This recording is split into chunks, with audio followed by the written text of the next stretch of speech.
国际新闻，咱来关心澳洲的总理艾班尼斯去中国访问，有和中国国家主席习近平见面，双方是讲1点钟。艾班尼斯表示，双方有讲到台湾，伊是表达澳洲支持维持台海现状的立场。咱外交部表示，目前中国和澳洲的关系是有变好，也毋过澳洲袂因为安尼生就限制和咱台湾合作。中国人讲吃水不忘挖井人呐，中国人民不会忘记这位中澳关系的挖井人。专家讲到澳洲前总理费德兰访问中国50周年，中国国家主席习近平因为这届艾班尼斯来拜访，是互中国甲澳洲的关系开创新的局面。双方会谈超过原本按算的1点钟。艾班尼斯会后表示，有相当积极的进展，嘛正是双方有讨论到台海的议题。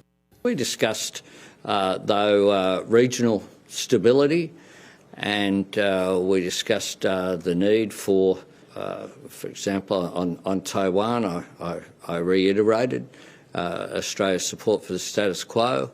艾班尼斯表达支持台海现状，认为中国甲美国之间军事沟通是真重要，对区域和平稳定有帮助。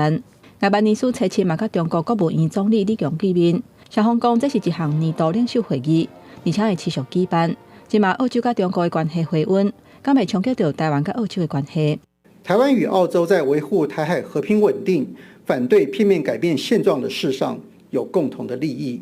澳洲政府目前对中国虽是稳定双方的关系，但这并不意味澳洲因此限缩与台湾的交往与合作。外交部表示，台湾最近这几年来，甲澳洲的关系持续稳定发展，双边贸易额为2020年以来成长3倍。